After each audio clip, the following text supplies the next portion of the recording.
بسم اللہ الرحمن الرحیم۔ میرا نام ہے فروخ حبیب اور آپ دیکھ رہے ہیں خان اسلامک اسٹوڈیو 786 تشریحات بخاری جلد اول حدیث نمبر 3۔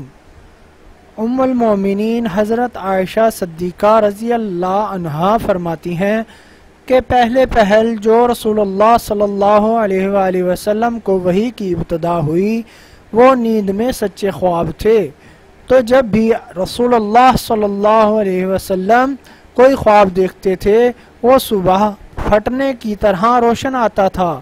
پھر اور آپ صلی اللہ علیہ وآلہ وسلم کو خلوت مرغوب ہوئی، چنانچہ آپ صلی اللہ علیہ وآلہ وسلم غار حرا خلوت گزر ہو کر عبادت کرتے تھے۔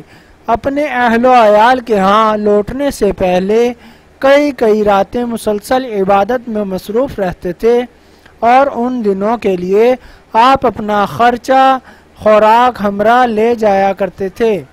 جب وہ ختم ہو جاتا تو پھر حضرت خدیجہ الکبریٰ رضی اللہ عنہا کے پاس واپس آ کر لے جایا کرتے تھے، حتیٰ کہ اس غار حرا میں ہی وحی آئی، جس کی صورت یہ ہوئی کہ آپ صلی اللہ علیہ وسلم کے پاس فرشتہ آیا اور کہنے لگا کہ پڑھیے۔ میں نے کہا کہ میں پڑھنے والا نہیں ہوں، یعنی پڑھنا نہیں جانتا، تو اس نے کہا، اس نے مجھے پکڑ کر خوب بھینچا یہاں تک کہ مجھے اس سے مشقت تکلیف پہنچی۔ پھر اس نے مجھے چھوڑ دیا اور کہا کہ پڑھو۔ میں نے کہا میں پڑھنے والا نہیں ہوں۔ پھر اس نے پکڑ کر دوسری مرتبہ مجھے بھینچا یہاں تک کہ مجھے شدید تکلیف پہنچی، تو اس نے مجھے چھوڑ دیا۔ پھر کہا کہ پڑھو۔ میں نے کہا اسی طرح کہ میں پڑھنے والا نہیں ہوں، تو پھر اس نے تیسری مرتبہ پکڑ کر بھینچا، پھر چھوڑ دیا اور کہا کہ پڑھو۔ اپنے رب کے نام سے جس نے پیدا کیا، جس نے انسان کو لوتھڑے سے پیدا کیا، پڑھو، تمہارا رب بڑا عزت والا ہے۔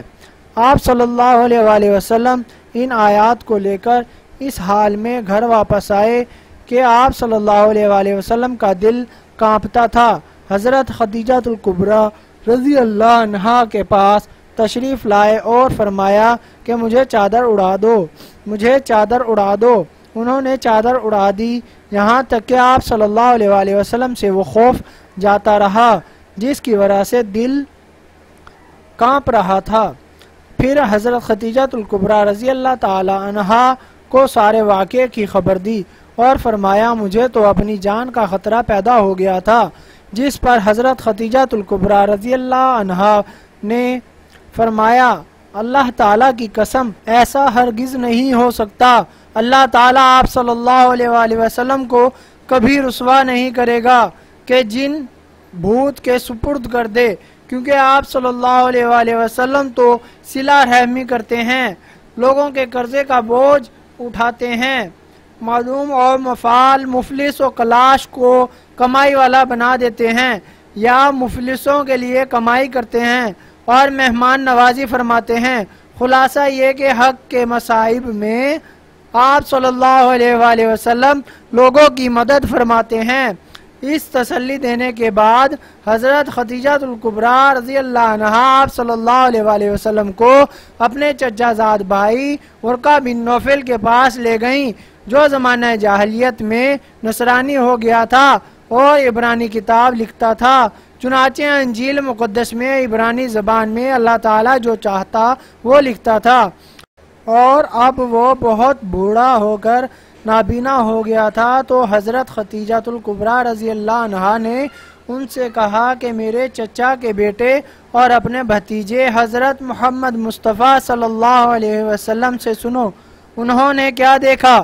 تو ورقہ نے کہا بھتیجے بتاؤ تم نے کیا دیکھا؟ آپ صلی اللہ علیہ وآلہ وسلم نے جو کچھ دیکھا تھا ورقہ کو سب کچھ سے خبردار کر دیا، جس پر ورقہ نے کہا یہ تو وہ فرشتہ ہے جس کو اللہ تعالیٰ وحی دے کر حضرت موسیٰ علیہ السلام پر اتارا تھا۔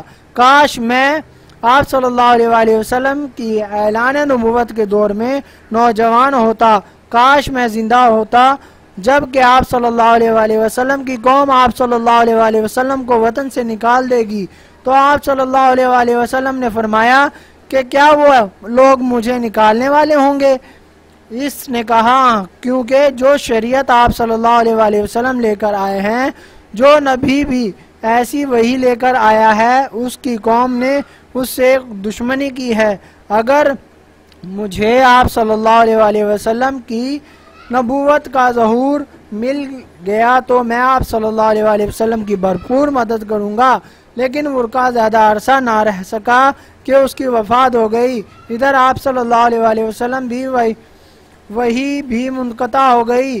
ابن شہاب زہری فرماتے ہیں کہ مجھے ابو سلمہ بن عبد الرحمن نے خبر دی کہ حضرت جابر رضی اللہ عنہ بن عبداللہ انصاری فطرتاً وحی کے بارے میں بیان کرتے تھے کہ حضرت صلی اللہ علیہ وآلہ وسلم نے فرمایا کہ میں چل رہا تھا کہ آسمان سے میں نے ایک آواز سنی، میں نے آنکھ اٹھا کر دیکھا تو وہی فرشتہ جو غار حرا میں میرے پاس آیا تھا وہ آسمان اور زمین کے درمیان کرسی پر بیٹھا ہے، جس کی وجہ سے میں گھبرا گیا اور گھر واپس آ گیا اور گھر والوں سے کہا مجھ پر چادر ڈالو، جس پر اللہ تعالیٰ نے یہ آیت نازل فرمائی، یا ایھا المدثر، او کملی اوڑھنے والے اٹھو اور قوم کو ڈراؤ اور اپنے رب کی بڑائی بیان کرو اور اپنے کپڑے پاک صاف رکھو اور بتوں کو چھوڑ دو۔ پھر وہی کثرت سے اور مسلسل آنے لگی۔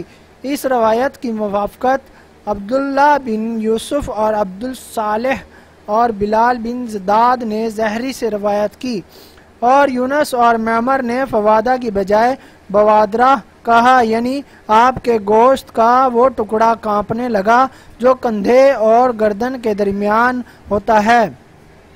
مزید اس طرح کی ویڈیوز دیکھنے کے لیے چینل کو سبسکرائب ضرور کریں اور بیل آئیکن بھی دبا دیں تاکہ ہمارا رابطہ بنا رہے۔